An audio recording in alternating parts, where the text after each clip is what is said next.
Hello, welcome to a very special episode of Geeked Up Board Games. My name's Carl, and today I'm going to be answering a question from a friend of mine who wants to know how to play my all-time favourite two-player game, Seven Wonders Duel. Now, Seven Wonders Duel is a two-player variant to the classic board game Seven Wonders. You don't have to have played Seven Wonders to be able to pick up Duel, although if you have, it will give you a little hand in understanding how the resource management works. But for those who haven't, let's have a look at the setup for the game. So in Seven Wonders Duel, two players will compete to build the greatest historical empire that they can. The game will actually take place across 3 rounds, or ages, represented by 3 different decks of cards. So to start with, you want to set up the first round by taking the brown back cards and building them into a pyramid that looks exactly like this. Each player will receive 7 coins to spend as they please. You'll also want to place this military tracker at the top of the board with the military token right in the centre in the neutral position. And on that tracker, you will randomly shuffle in 5 of these progress tokens, which represent bonuses you can pick up throughout the game. So the first decision a player will have to make is which of the wonders they want to go for. Each player will have access to 4 different wonders that they can build, although only 7 wonders can be built throughout the game, so the first person who builds 4 of their wonders will have a slight advantage. Now, the wonders will all offer different bonuses. So some may offer you access to a resource on your turn, or they may offer you some points. They may offer you the chance to get a science token, gain some military, maybe even destroy one of your opponent's buildings. They can help you gain coins, and a particularly valuable benefit of the wonder is the opportunity to play again or select another card after you've built that stage of your wonder. In terms of decisions, player 1 will start by choosing one of the 4 wonders available that they want to build. Then player 2 gets to choose 2 of the available wonders for themselves, with the 4th one going to player 1. You then get another 4 wonders laid out, and this time player 2 will choose one of the wonders for themselves. Player 1 will choose 2 that they want to go for, and the final one goes to player 2. Now you'll notice that each of the wonders you select will have a cost associated with resources. If throughout the game you manage to produce those resources for yourself, you'll be able to build these wonders for free. If not, you can buy any resources you need at a starting cost of 2 coins per resource, but that cost can be affected by the other player as the game progresses. So as the game begins, each player will take turns drafting cards from their pyramid at hand. Like Mahjong, players can only choose a card if it's completely uncovered by any other card. So players will simply see the card that they're interested in and bring it to themselves. Obviously, this will start to open up the pyramid more, with more and more cards becoming available. And if a card that is face down is ever made available, you immediately place it face up so players can see what card they might want to choose. Now, once players have chosen a card, there's 3 things they're going to want to do with it. They might want to, first of all, keep the card and gain the benefit on it. So if you want to take the card and benefit from it, you simply take the card and place it face up in your city, gaining the benefit that that card provides. Now, bear in mind, not all the cards are free. This one here has no cost associated with it, so it's free to pick up and use as you please. Other cards, though, will have a cost of coins. You must pay that number of coins back to the bank to be able to place that card in your city. And other cards, they'll have a cost of resources. If your city produces those resources, then you can pick those cards up for free. But like the wonders, if your cities don't produce those resources, well, you can buy the resources you need at a starting cost of 2 coins per resource. But again, that cost can be affected by the choices other players make. A cool feature to look out for is that some cards will have a picture in the top corner of them. If a card has a picture in the top corner and you place it in your city, then in a later round, you might find another card with that same picture slightly lower on the card. You can now take that second card absolutely free without paying the cost of coins or resources. And sometimes they'll have another picture in the top corner, which will link them to another card in a later round. This gives you a nice opportunity to pull back if you are falling behind on your resource production. So a second thing you can do with the card, especially if you're not interested in the card itself, is you can use the card to build one of your wonders. So if you can afford the wonder, either through producing the resources yourself or through having enough coins to buy the resources, well, you can take the card and place it face down on top of the wonder. This will complete that wonder for you. Now, you're not going to gain any benefit from the card because it's face down, but you will gain any benefits that that wonder now provides for you for the rest of the game. Finally, if you are just not interested in the card at all, you can choose to sell the card by discarding it and gaining yourself a couple of coins. Now, the starting value of the cards is that you gain 2 coins for every card you sell, but you can increase that value depending on what cards you choose to take into your city and keep there. And that, in a nutshell, is how you play Seven Wonders Duel. But what do the cards actually do? Because that's the important part, right? Well, I tell you what, let's look at the different types of cards in a little more detail.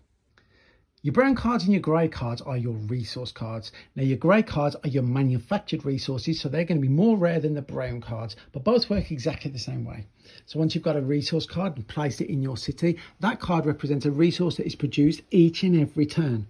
So like Splendor, once that card is in your city, you can use that card against the cost of building your wonder or producing any cards that use that particular resource. So now I will only have to buy one of the wood along with the stone and the bricks.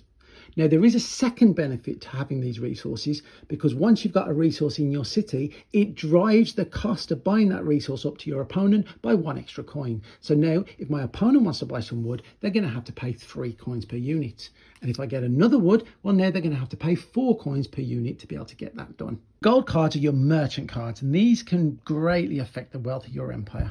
So they come in a number of different forms. If you see one with a big coin and a number in the middle, well, getting that gold card will give you that number of coins. But others will have a small coin and a resource next to them. They affect the rules for trading for that resource. So once you've got that card and placed it in your city, it only ever costs you 1 coin to buy that resource. It doesn't matter how many units of the resource you want to buy or how many units your opponent produces, it's only 1 coin per unit.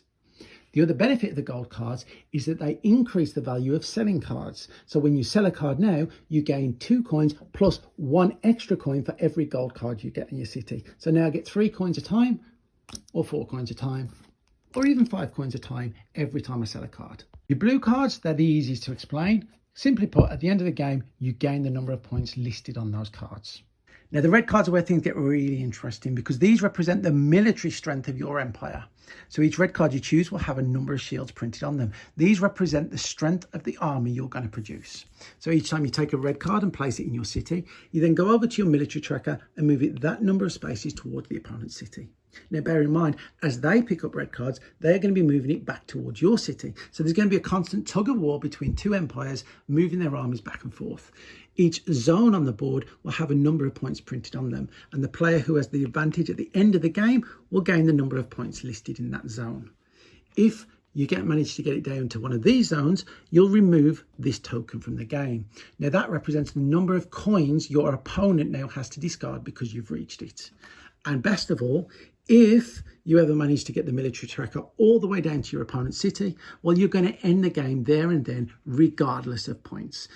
The final type of card is the green cards. These are your science cards, and these I think are very cool. On their own, they're not worth much at all. You might get a few points printed on them, but if there's nothing on there, you don't get anything for the card on its own. However, there are 12 of these science cards in the game, and combining them, well, this is where the benefits can come from. So here we have in the first round 4 different pictures. If you can take a science card and place it in your city, you may not get anything for it. But if you manage to get a duplicate of that picture later, well, then you can pick up one of these science tokens, and these can be game changers. They can give you a lot of points, they can give you some good coins, they can reduce the cost of buying cards permanently throughout the game. They can also turn your wonders, all of them, into player game wonders, which that really is a game changer if you can get hold of that. But the other benefit of the science cards, if you did manage to pick up one of all 6 different scientific pictures, well, then the game ends there and you win on scientific supremacy. So again, there is going to be a real push where if your opponent sees you picking up more than a few of these cards, they're going to want to push back by getting rid of the cards or taking them for themselves to stop you from winning outright. This may be at the cost of points to themselves, but if they ignore it, then you're going to win the game. Round 2 will play exactly the same way as round 1, except this time you'll lay the cards out in the reverse order to round 1 and use the blue back deck. The player who is behind on military will get to choose who selects the first card. In the second round, the cards will start to get more expensive, but they'll also become more powerful. Brown cards will start to double up on their production values, and the gold cards will actually start to produce resources for you. So when you see multiple resources on a gold card, that means it produces those resources each turn. The dash between them means that it produces one of those resources. You can choose a different one each turn, but you can only use the card once per turn. The blue cards will start to be worth more points, and you'll see the first introduction of some of the stronger red cards. Now in round 3, you're going to see the introduction of these purple guild cards. What you want to do is you want to just choose 3 of them. So you'll shuffle them and choose 3 at random, and then you'll lay out the card in a very different shape to the pyramids you've seen before. This will change the tactics you have as to what cards get uncovered as you're playing the game. You'll also see that in round 3, some of the more interesting cards will be uncovered. Bear in mind though, they are going to be among the most expensive cards in the game. Now there's no resources to be found in round 3, so you want to make sure your engine's complete before you start this round. However, the gold cards will start to have points listed on them. They'll also pay you out coins based on your success in the previous rounds. So you'll get the number of coins listed based on things like the number of wonders you've completed, the number of grey cards you've got, brown cards you've got, red cards you've got, even the number of gold cards you've got. Your blue cards will now have more points listed than ever before. You'll now find the most powerful red cards, which will enable you to quickly turn the tides of your military supremacy. If you're aiming for a scientific win, you'll now find duplicate copies of the last 2 science symbols. Finally, you have the purple cards, the mysterious guild cards. These cards are very powerful, although quite often very expensive cards that can really turn the tide of the points.